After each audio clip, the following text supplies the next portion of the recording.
Привет, меня зовут Кира Ярмаш, и я пресс-секретарь Алексея Навального. В пятницу мы посмотрели фильм НТВ и получили от него огромное удовольствие. НТВ разоблачило нас всех, фонд борьбы с коррупцией и Навального, утопающего в роскоши с его шашлыками в Карелии.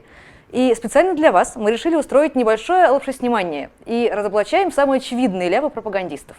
Доходы Навального вызывают у журналистов НТВ особое негодование. Декларацию блогер действительно подавал, но это было уже давно, когда баллотировался в столичные градоначальники. Вот она, сведения за 2012 год. Годовой доход оппозиционера – 17 миллионов 800 тысяч рублей. Из них 7,5 – заработок от адвокатской деятельности. Смотрим ту самую декларацию, которая по-прежнему висит на сайте Мосизбиркома. 9 миллионов 299 тысяч, то есть в 2 раза меньше, чем обнаружило НТВ. Доход за 2016 год 5 миллионов 273 тысячи. Об этом Алексей написал в своем блоге на прошлой неделе. Основной источник доходов тогда и сейчас работает юристом. Об этом говорят и журналисты НТВ. Это вообще очень интересная деталь. Авторы расследования на НТВ одновременно успевают удивляться, как безработный может жить так роскошно, и обвиняют Навального в том, что он зарабатывает слишком много денег на юридической практике. Идем дальше. Потом Навальный продолжил карьеру в должности советника губернатора Кировской области Никиты Белых, своего давнего товарища. Зарплата на тот момент была, скажем, в районе 100 тысяч рублей. Навальный был советником у Белых на общественных началах и никогда не получал за это зарплату. Об этом можно прочитать даже в материалах дела Кировлеса. Алексей вообще никогда не работал на госслужбе. Навальный засветил в интернете список компаний, акциями которых владеет. В перечне крупные российские госкорпорации. Согласно документам, только в 2013 году доход от ценных бумаг обогатил оппозиционера на 10 миллионов рублей. Навальный купил свои акции за 300 тысяч рублей в 2008 году. Вот, об этом совершенно открыто пишет газета «Ведомости». С тех пор они, конечно, выросли в цене, и сейчас этот пакет стоит около 1 миллиона рублей, что может проверить любой, просто сверив с биржевыми ценами. Сами понимаете, акции на такую сумму никак не могут приносить дивидендов на 10 миллионов. Это прямая ложь НТВ. Если с доходами все более или менее понятно, посмотрим на расходы. Майские праздники в 2015 году Чита провела на курортах Краснодарского края. В отеле «Кемпинский» они арендовали 2 стандартных номера, каждый стоимостью 12 тысяч рублей. Это просто прекрасно. Режущая глаза роскошь. Семья из 4 человек снимает 2 стандартных номера на Черном море. Но вообще интереснее взглянуть на это с другой стороны. Навальный никогда не работал чиновником, имеет в год несколько миллионов и отдыхает в Сочи.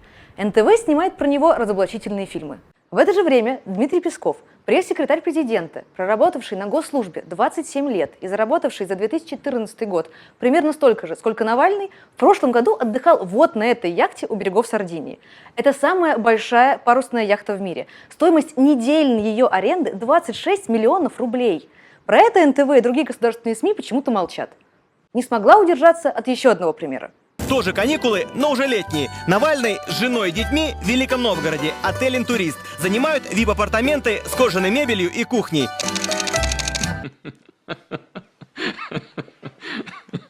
Или вот про квартиру Навального. Сколько он платит хозяевам, доподлинно выяснить не удалось. Известно, что в этой же многоэтажке 3-комнатная квартира сдается за 90 тысяч рублей в месяц. Понятно, что жилище оппозиционера стоит дороже. Он занимает 4-комнатную квартиру общей площадью больше 100 квадратных метров. В это время вице-премьер России Игорь Шувалов выкупил себе целый этаж высотки на Котельнической набережной в Москве, имеет по замку в Австрии и в Великобритании. Но это никого не волнует, в отличие от 100-метровой квартиры Навального. Ладно, еще одно обвинение НТВ – наличие охраны. Нанять только одного личного профессионального секьюрити стоит не менее 100 тысяч. У Навального их как минимум 2. И, видимо, один из них я, потому что я работаю с Алексеем уже 2,5 года и хожу с ним на все официальные мероприятия, но ни разу еще не сталкивалась с его охраной. Теперь переходим к фонду борьбы с коррупцией. Здесь тоже много всего хорошего. Организация снимает помещение вот в этом бизнес-центре. Площадь офиса около 200 квадратных метров. Не 200, а 407. Многовато для 15 человек. Не 15, а 40. И это только постоянные сотрудники, а есть еще волонтеры. Фонд борьбы с коррупцией арендует офис стоимостью порядка 11 миллионов рублей в год. За аренду офиса мы платим 665 тысяч в месяц. За год получается чуть меньше 8 миллионов.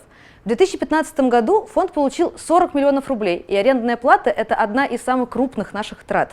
Все данные об этом есть в годовом отчете, который вы можете скачать по этому адресу.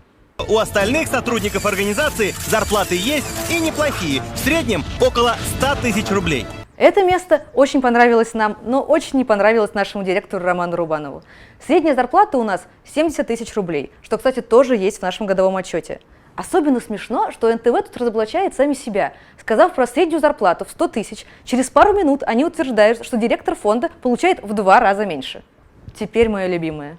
Содержание такого блога с такими параметрами, оно должно обходиться в несколько миллионов рублей в месяц. Мы сначала подумали, что ослышались. Какие особые параметры? Какие несколько миллионов в месяц? Блогом занимаюсь я. Это обычный сайт с постами. У него есть админка, где можно писать и редактировать эти посты.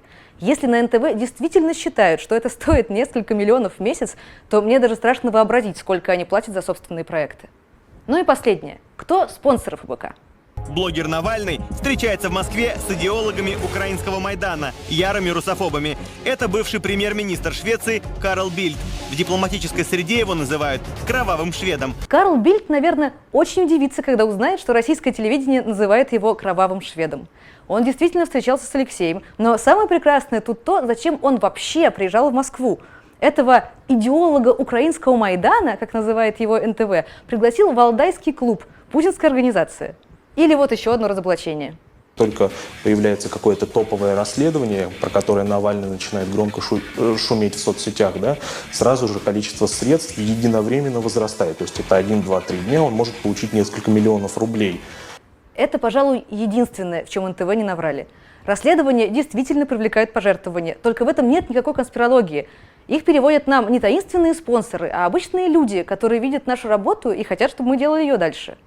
Этот фильм доказывает не наличие у Навального тайных миллионов, а то, какая плотная слежка за ним ведется.